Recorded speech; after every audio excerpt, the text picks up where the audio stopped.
A to Z news network में आप सभी का इस्तकबाल है। MIM के रुकन पार्लियामेंट असदुद्दीन ओवैसी का कहना है कि पाकिस्तान एक हमलावर है, शिकार नहीं। वो कहते हैं कि आज की मीटिंग में हमने हिंदुस्तान का मौक़िफ़ पेश किया। हमने उन्हें बताया कि कई सालों से पाकिस्तान की तरफ से मदद याफ्ता और तरबियत याफ्ता दहशतगर्द हिंदुस्तान में दहशतगर्दाना हमले कर रहे हैं और बहुत से लोग अपनी जानें गंवा चुके हैं।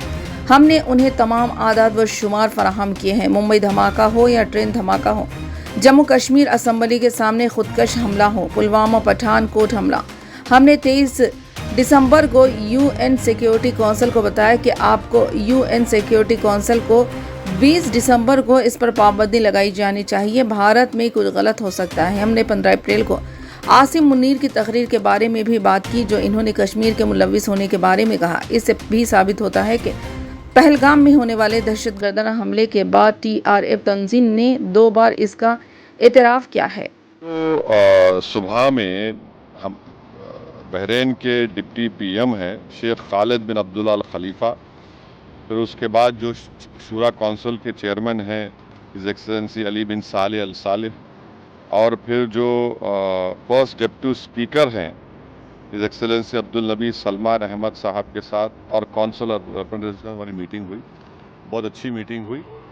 उसमें तमाम ग्रुप ने जो जय पांडा उसकी क़यादत कर रहे हैं, हमने भारत का पक्ष रखा। हमने उनको बताया कि कितने बरसों से भारत में पाकिस्तान की तरफ से जो उनके एडेड प्रमोटेड ट्रेन टेररिस्ट आकर भारत में आतंक मचा रहे हैं और कितने लोगों की जानें गई। हमने पूरे डेटा उनको दिया कि चाहे वो मुंबई का ब्लास्ट हो, ट्रेन ब्लास्ट हो, जम्मू कश्मीर के असम्बली के सामने जो सुसाइड बॉम्बर का ब्लास्ट हो, फिर पुलवामा हुआ, उससे पहले पठानकोट, फिर पिछले साल रेसी में एक बस के ऊपर गोलियां चलाई गईं।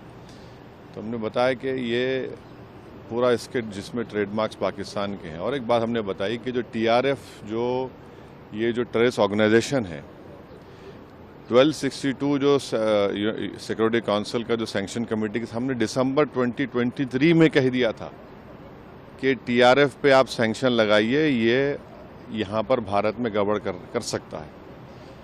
तो TRF के बारे में अभी से हमने बोले, दिसंबर 2023 से सरकार ने UN सिक्योरिटी काउंसिल को 1262 को सैंक्शन को बता दिया। तो ये है। और तीसरी बात ये है कि बार बार ये जो पाकिस्तान जो अपने आप को बड़ा ही विक्टिम नहीं है, पाकिस्तान एग्रेसर है। और हमने 15 अप्रैल को जो आसिम मुनीर की स्पीच हुई, जिन्होंने कश्मीर के बारे में जो बात कही, उसके बारे में हमने बताया।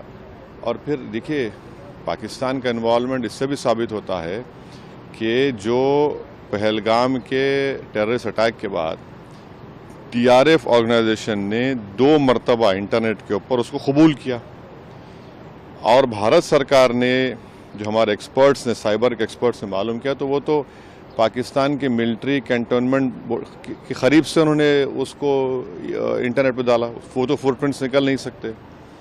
और तीसरे, हमारी देश की जो प्रीमियर इन्वेस्टिगेटिंग एजेंसी NIA ने केस रजिस्टर किया है, तो इसमें पूरा इसका इन्वॉल्वमेंट है। और फिर भारत तरफ से जो एक्शन लिया गया, तो पहले 9 मुकामात को हमने निशाना बनाया जो यूनाइटेड नेशन के डेजिग्नेटेड टेररिस्ट ऑर्गेनाइजेशंस का ऑफिस है, और पाकिस्तान ने बेहूदगी की। तो फिर 9 और 10 को वो एयर बेसिस पर उनको सबक सिखाया गया। तो ऑल इन ऑल हम बता रहे हैं कि भारत तो चाहता ही नहीं है, हमारा कंटिन्यूसली एक पड़ोसी मुल्क भारत में इंस्टेबिलिटी पैदा करना चाह रहा है, भारत में हिंदू मुस्लिम नफ़रतों को बढ़ाना चाह रहा है, और उन्हीं के पास से ये टेररिस्ट आते हैं, ये सब तमाशे करते हैं।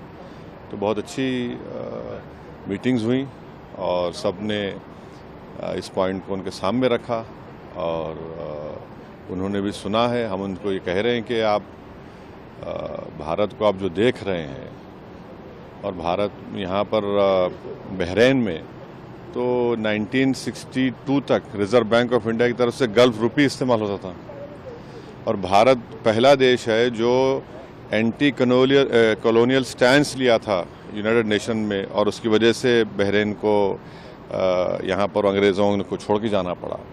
और हमने उनको बहरीन की हुकूमत को याद भी दिलाया कि 2018 और 22 में आप ही के एक बहरीनी डिप्लोमेट की वजह से पाकिस्तान को FATF ग्रे लिस्ट में डाला गया और एक आतंकवादी जो यहाँ पर छुपा हुआ था उसको 2015-16 में उन्होंने भारत सरकार के हवाले भी किया।